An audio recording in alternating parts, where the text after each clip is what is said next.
बंधुगण आमे बारंबार कहूचु जे सोनपुर जिला सदर महकुमा डाक्तरखानार तार बिल्डिंग तैयारी करा जाऊ किंतु आज पर्यंत सोनपुर जिलार जेन माने निर्वाचित प्रतिनिधि अच्छन से माने केबे आमर कथा सुनबार नहीं। सर्वप्रथम रे 2012 मसीहा रे पैसा आसीथिला सोनपुर जिला सदर महकुमार डाक्तरखाना एवं शिशु मातृ वार्ड तैयारी करबार लगी सेतेबेले सोनपुर जेन आपणकर नलिनी छक अच्छे से जगार सरकारी जमी स्थिरीकृत होता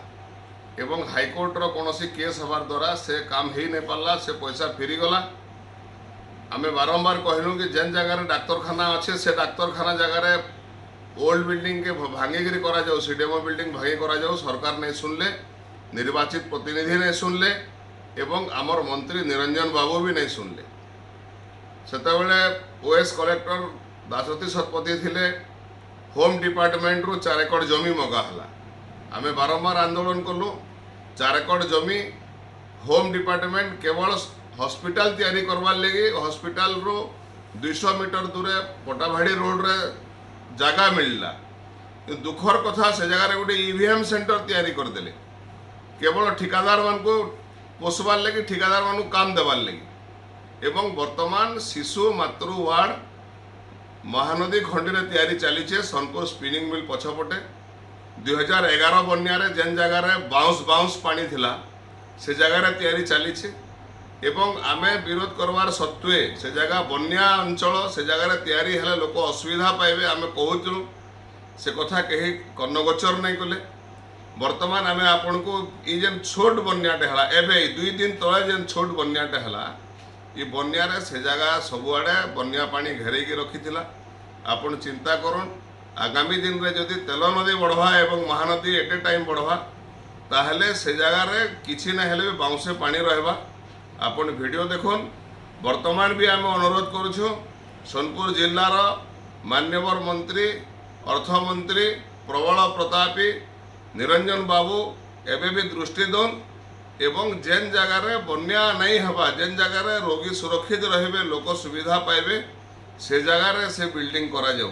आपण माने वीडियो देखुन गोटे छोट बन्या किभली भाव रे जेन जगार कंस्ट्रक्शन चलीचे पानी के हिसाब से घेरिकी रखी देखुन। बंधुगण एबे जेन केवल महानदी रे बन्या आसला तेल नदी बन्या तो गला एबे 2 दिन तले जेन महानदी रे बन्या आसला हिराकुद जतबे 20टा गेट खोलीदेला स्पिनिंग मिल डी कॉलोनी पछपटे जेन नुआ मातृ शिशु वार्ड तैयारी चली पाखापाखि 8-10 कोटी काम महानदी पानी फुलिकी से हॉस्पिटल तैयारी बिल्डिंग एन चली चारिपटे घेरी देछे देखुन। एवं 2011 मसीहार बन्यारे ये जगार कात पानी थिला मात्र 20टा गेट खुला हला ए देखुन ये जगार पानी सीधा नदी रू आसुचे आपण देखि पारबे। तेल नदी बन्या नहीं थाइकिरी जदि एतेटे पानी चारिपटे आसिकी घेरिकी रही जाउचे ताहले आपण माने कल्पना करुन कि जेतेबेले तेल नदी बढ़वा एवं 2011 भलिया 30टा 35टा 28टा गेट महानदी जेतेबेले छाड़वा तो ये हॉस्पिटल चारिपटे पानी केन हिसाब रे रहबा देखुन आपण केते पानी बैक वाटर जमीकी अच्छे देखुन हॉस्पिटल बिल्डिंग के घेरी देछि एवं से समय रे जेन रोगी माने थिबे से रोगी मानकर अवस्था काना हवा आपण इथरु